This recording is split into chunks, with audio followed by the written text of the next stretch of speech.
What's up guys, I'm making this video today to show you how to not be like me, how to not get absolutely scammed on a bike like I did. So if you guys are buying your first bike especially, or any bike, these are some tips to help you, make sure you're getting the right thing. I think probably the most important thing is making sure the VIN matches up. This is my 2007 Gixxer 750.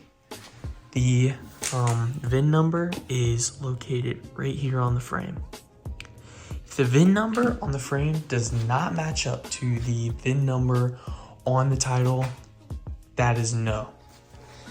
That means the bike, you won't be able to register or anything because the VINs don't match, and that's just not something that you want. Secondly, my second tip is making sure there is no cracks in the frame. Check all of this right here.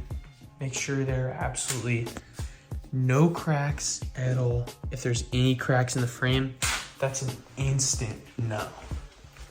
Because that means this bike is not structurally sound. You can see there's absolutely no cracks up in there.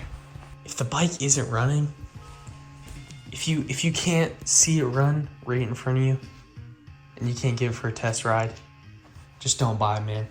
That was my mistake on this. I was told all it needed was a simple kill switch, and I believed it. I thought, oh, all it's gonna need, kill switch, this thing's gonna fire right up like it's brand new. But this thing has some serious wiring issues that I'm not gonna be able to solve. Secondly, another good reason to see that it fires up and actually drives is so you can see it get warmed up to make sure it's not leaking oil. Look at that, man. That is unfortunate right there. That's just, if it's leaking oil, I would say no for me. But so I was unable to see that there's oil dripping from this bike because I was not able to start it. And I mean, the guy flat out lied to me, but that's what some people are gonna do to you. Not everyone is gonna be truthful for you. You're probably gonna wanna see it start up from cold, start up from nothing, to make sure that it turns on correctly. There could be someone, oh, you gotta dump a whole gallon of starter fluid into the intake to get this thing started. So you wanna make sure that you can see a cold start. Obviously don't try this if it's hot, but you could just touch that, make sure that it's cold, and then start it up. See if it has any problems, or see if it just starts right up. Another tip is to look for a power commander. A power commander would be right under the rear seat. You should be able to take that off and see if there is a power commander in there. My bike does not have a power commander. If your bike does have a power commander that you are trying to buy, you should most likely ask who did it, the shop did it, where they did it at, how it was done. Make sure that everything is good on that, because that affects your engine a lot. That's pretty much all the tuning for the engine.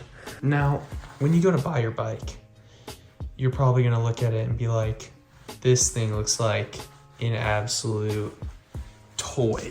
And it's gonna look really fun. That's kind of what happened to me here. It looked so cool that I overlooked all the issues, and I made an absolutely stupid mistake. Luckily, I didn't pay too much for this bike, but I haven't got the fuel pump to prime, as well as the neutral light will not come on, and I don't think the spark plugs are igniting. So this bike has problems. It's unfortunate. A lot of bikes on Facebook Marketplace also say that they have had engine swaps. Now, the thing that I always ask when someone says they have an engine swap is, who did it and how did they do it? If the person did it themselves, it kind of depends on how much you trust the person at that point. But if they tell you that a certain shop did it, that adds a lot of trust to if it was done correctly. This did not have an engine swap, but I have talked to people about mini bikes that have. And usually it's done by a shop, but if it's not done by a shop, that means it could, you know, be done a homemade way. You know what I'm saying? Not as good as it should be. Visually inspect the bike. So this bike, when I bought it, was fully in pieces, had no fairings on it, but you can see, you know, it's pretty rough as it is, you know. Yeah, just check for everything cosmetically. You know, if it's absolutely in pieces, then that's a red flag already. Now, dealing with these problems can cost a lot of money.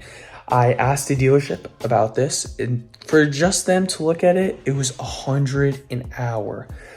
I don't know if that's every dealership, but my local mechanic guy for bikes charging $100 an hour just to look at it. Not even to fix it, just to see what is wrong with it.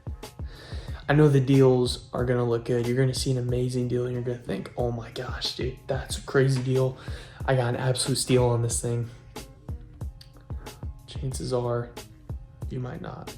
If there's something wrong with it, I wouldn't buy it. If you're new to having bikes and new to riding, I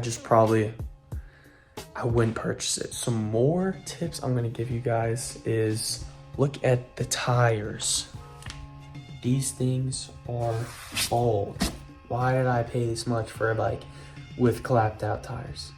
So a good way that you can identify if a tire is going bad or not, look right in the middle here at these strips.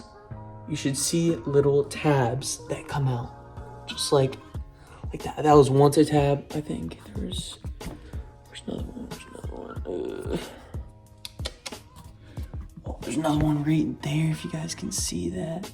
Right there. So these indicate the point where your tires should be changed. So if the tires are down to this, that probably means they need to be changed soon. Look at the front tire here. I don't know if you can tell, but this front tire is bumpy, man. That's not what you're looking for, guys. That is absolutely not what you're looking for. Anyways, I shouldn't have bought a bike with problems. I don't know why I didn't. I just want you guys to not make the same mistake as me. Buy a running and driving bike. I mean, if it needs new tires, that's one thing. If it needs to be wired differently, or if it has major mechanical problems, it's just not worth it. Even if it may seem cheap, it could be something so much bigger than what it actually looks like. This bike has absolutely screwed me over, and I just want none of you guys to go through the same thing. And I know it all happens to everyone at some time where they absolutely get hosed on a deal, but I'm trying to save you guys. So yeah, cosmetics don't matter that much on a bike. Fairings are expensive for some bikes, like a 955i, a Daytona 955i. Oh my gosh, fairings $650 and above. Like they're nuts, man. I hope you guys can learn from my mistakes, and I hope that I can help at least one person in buying a bike. Just make sure that VIN matches up, make sure the title matches up, make sure the title's clean. Make sure it has a title, honestly. Like some bikes just don't have a title, and that's just a red flag to me. I would not buy a bike without a title. And from now on, I would not buy a bike without seeing it start up and giving it a test ride. That's just so important. Getting through all the gears, go first, second, third, fourth, fifth, sixth, or however many gears it has. Just make sure it gets through all the gears, make sure the clutch isn't slipping, and just make sure the bike is running how it's intended to be, man.